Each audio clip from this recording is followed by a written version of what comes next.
Uma ótima tarde, seja muito bem-vindo. Obrigado aqui por atender nosso convite. Boa tarde, Samuel. Boa tarde, Kleber. É um prazer estar com vocês para a gente falar desse momento importante para o nosso estado, onde a gente reúne com empresários para trazer um tema tão importante que é a perpetuação dos negócios. Então, esse é um momento bom e que a gente acolhe com muita gratidão, porque eu acho que essa é a nossa grande contribuição.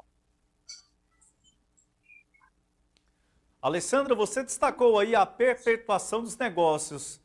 Como os negócios podem, então, se tornar longevos, podem se tornar perenes, permanentes, em um instante como esse que estamos vivendo, de uma certa instabilidade de ordem econômica aqui no nosso país, incertezas, estamos aí em meio a um processo eleitoral. Como podemos pensar nessas questões que são micro, que são particulares, mas em meio a esse contexto?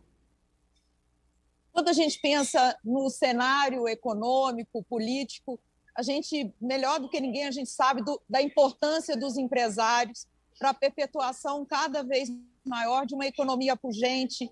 E o que a gente enxerga é que esses empresários, eles não se dobram a entender cada vez mais como trazer uma competitividade, inclusive para lidar com esses cenários incertos. A governança é um diálogo onde traz uma possibilidade de trabalhar forças e lidar com as ameaças que o mercado, de alguma forma, nos impõe.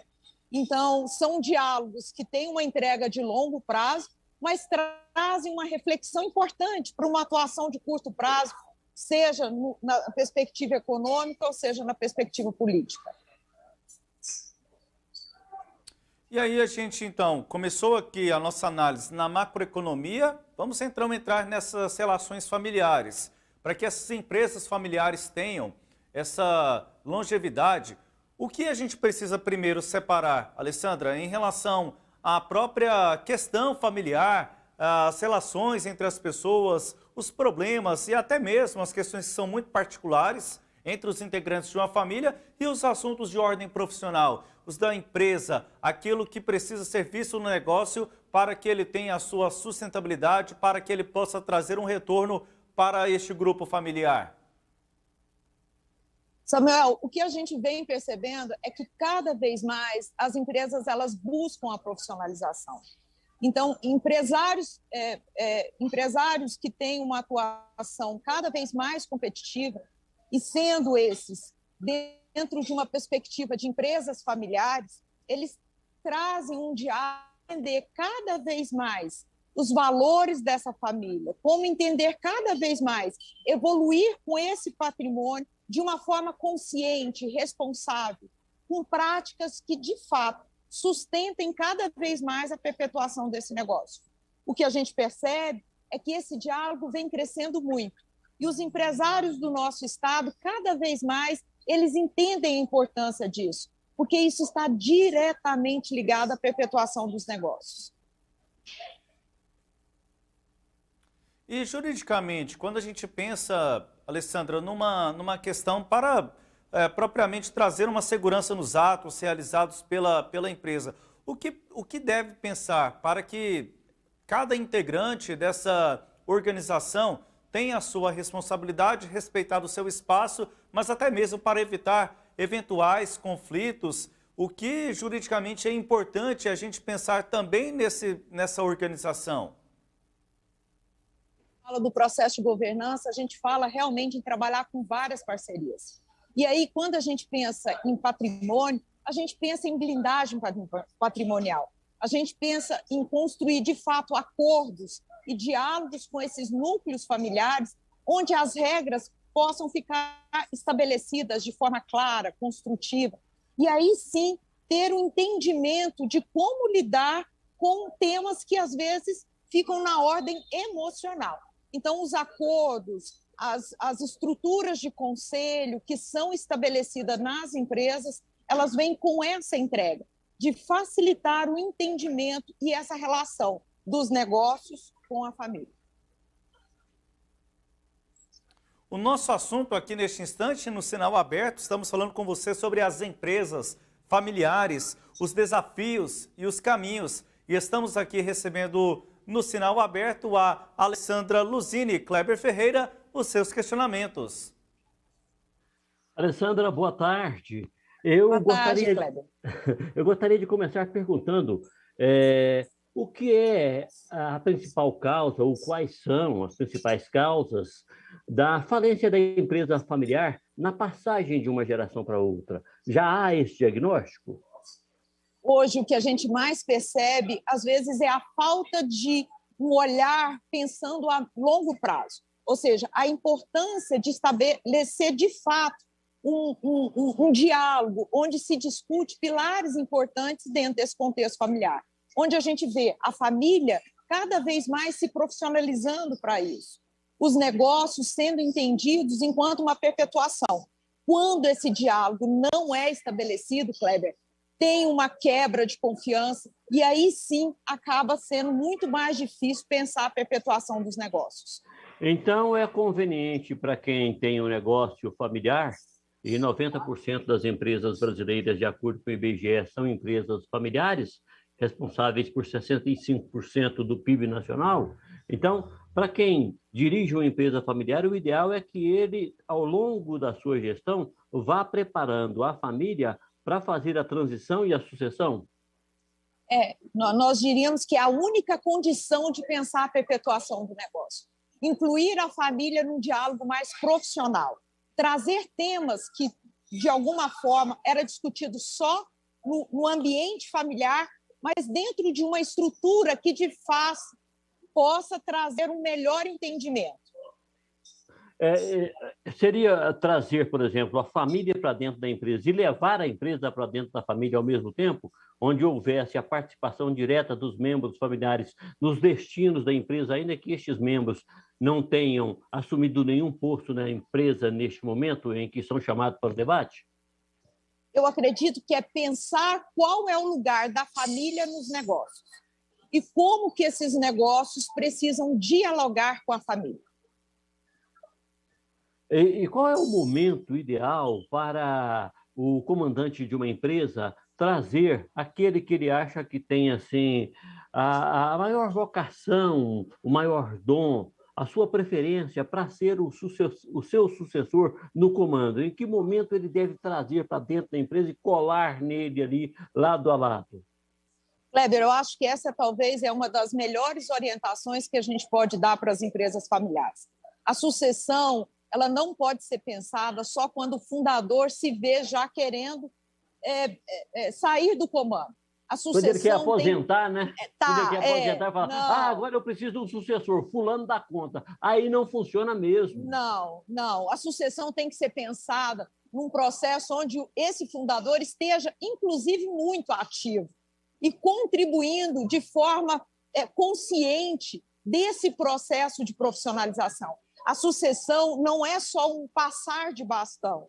A sucessão é uma construção de um legado onde a gente traz uma reflexão forte dos valores da família, mas a gente traz uma pressão de mercado, onde a gente precisa inovar, onde a gente precisa de melhores práticas. Então, é um diálogo contínuo.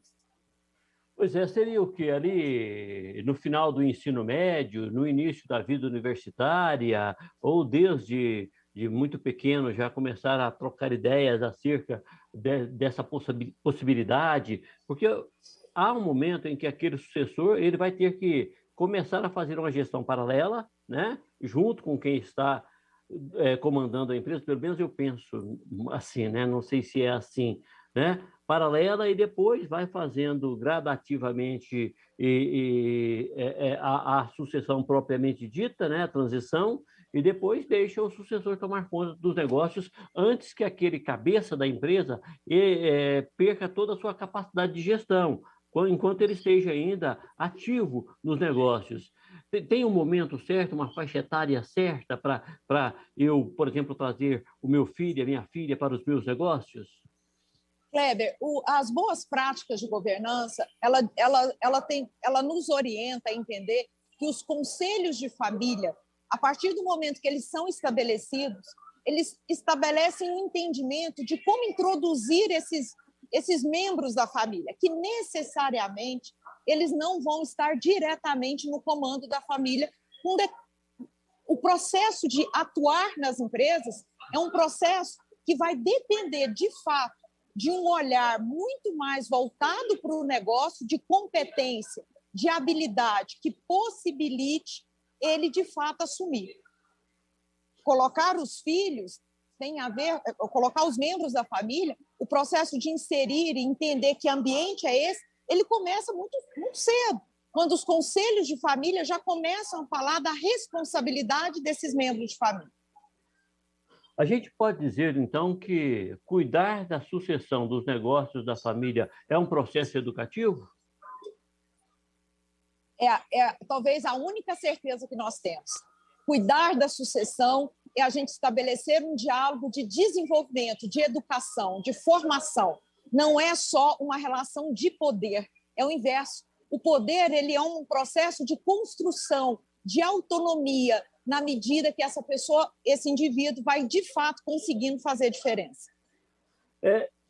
Eu tenho uma curiosidade estatística, não sei se você vai poder me responder, mas a média no Brasil de gerações, né? Até quantas gerações, em média, uma empresa permanece com uma família? Olha, nós temos muitos riscos quando o processo de governança não se estabelece. A gente tem dados que nos mostram que, a partir da terceira geração, se esse processo de governança não fica bem estabelecido, são raras as empresas que perpetuam. Isso é ruim do ponto de vista econômico para a nação, né? Muito ruim para a nação, muito ruim mesmo, porque há uma quebra de sequência, e é ruim para a família, porque há uma quebra no empreendimento também. Samuel, a Alessandra já respondeu todos os meus questionamentos. Alessandra, eu tenho aqui mais duas dúvidas para a gente encerrar aqui a nossa conversa. Você falou bastante aqui para o Kleber, para mim também, e utilizou a palavra governança. E aí, de uma forma bem didática, o que seria uma boa governança? É pensar políticas claras de funcionamento dessas empresas familiares. É a gente entender, dentro de um viés didático, como que a gente administra patrimônio, família e empresa. Perfeito. E, por fim, algo que você já destacou aí em algumas respostas ao Kleber, é quanto à sucessão, mas pensando na vocação. Claro, uma empresa e essa governança prepara para que essa empresa possa continuar, possa ter aí a perpetuidade, mas e levando em consideração as vocações individuais desses integrantes da família, alguns às vezes não querem seguir por aquele caminho que a empresa tomou, ou então esse caminho que foi construído no passado. Como conciliar essa vontade individual que pode ser distinta daquela vontade construída no passado pela organização e pelos próprios antecedentes familiares? Samuel, acho que esse é o diálogo mais estratégico. Quando a gente fala de família, de sucessão, não significa que de uma forma é obrigatório ou que é uma regra os filhos participarem dos negócios enquanto executivos. Enquanto herdeiros, eles precisam ser formados para atuar de forma a contribuir para a perpetuação do negócio. Mas, enquanto executivos, enquanto atuantes no negócio, isso tem a ver com a vocação de cada um. Isso tem a ver com o desejo de vida produtiva de cada um. A gente não faz uma sucessão para encaixar os membros da família. A gente faz uma sucessão para que a empresa, esse grupo familiar, possa ter à frente pessoas que consigam transmitir esse legado e conseguir manter esse negócio competitivo de acordo com as pressões de mercado. Alessandra, muito obrigado pela entrevista aqui à Sagres. Uma ótima tarde, uma boa continuidade aí no evento também. Até uma próxima oportunidade, espero eu, contigo aqui na Sagres. Obrigada, Kleber. Obrigada, Samuel.